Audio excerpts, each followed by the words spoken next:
Welcome to morning మన్నా. నేటి వాక్య దర్శనం కొరకు యెషయా గ్రంథం 46వ అధ్యాయం 12వ వచనం. కఠిన హృదయులై నీతికి దూరంగా ఉన్న వారులారా నా మాట ఆలకించుడి.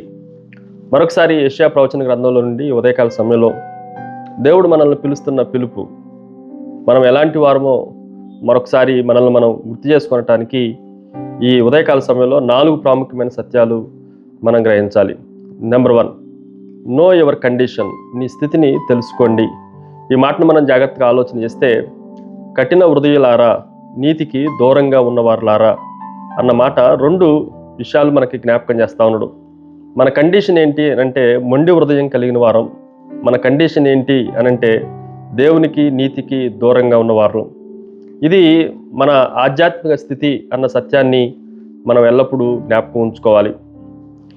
తాను అనారోగ్యంగా ఉన్నానని గ్రహించలేని నిరాకరించే ఒక రోగిలాగా మన ఆధ్యాత్మిక స్థితి ఎప్పుడూ మనకు తెలియకుండానే ఆధ్యాత్మిక రోగంలో ఉన్నాము అన్న విషయాన్ని మనం గ్రహించాలి.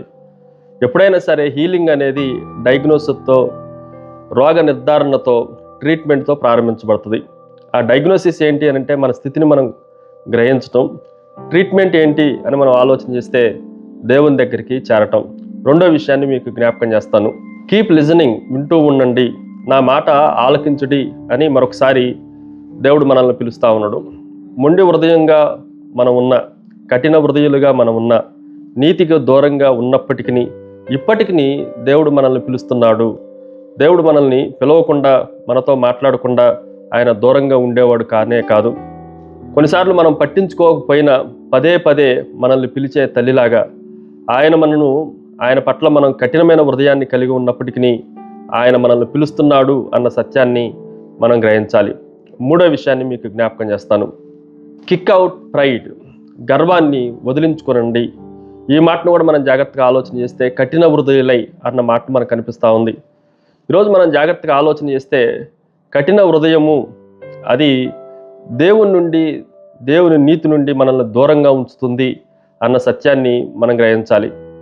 ఉదాహరణకి మనం ఒక తాళం చెవిని వినియోగించి మూయబడిన డోర్ని తెరవటానికి తాళాన్ని ఉపయోగించడానికి నిరాకరిస్తే అది ఎప్పటికీ తెరవబడదు.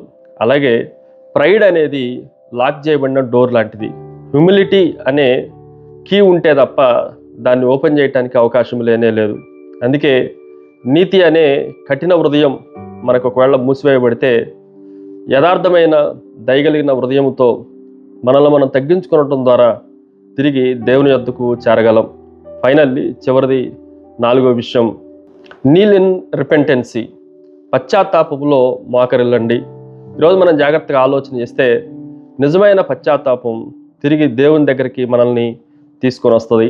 మన ప్రార్థనలన్నీ నా కఠిన హృదయాన్ని, రాతి హృదయాన్ని మెత్తన హృదయంగా మార్చు అని, అంత మాత్రమే కాదు, నీతికి దూరంగా ఉన్న ప్రభువా నా స్థితి నాకు తెలిసింది అని ప్రభువుకి ప్రార్థన చేసే వారంగా ఉంటే దేవుడు మరలా మనల్ని చేర్చుకోవటానికి ఆయన సిద్ధంగా ఉన్నాడు. ప్రార్థన. సకల ఆశీర్వాదములకు కారణభూతులకు తండ్రి, మరొకసారి నిన్ను స్తుతిస్తున్నాం. కఠిన హృదయమై నీతికును దూరంగా ఉంటున్న మమ్మల్ని విడిచిపెట్టగా పదే పదే మీరు పిలుస్తున్న పిలుపుకై మిమ్మల్ని స్తుతిస్తున్నాం. మరొకసారి నీ పిలుపుని అంగీకరించి మా హృదయాలు మార్చుకొని నీకు సమీపంగా, నీతికి అత్యంత దగ్గరగా ఉండటానికి కృపచూపమని యేసు నామమున అడిగి వేడుకొంచున్నాం తండ్రి.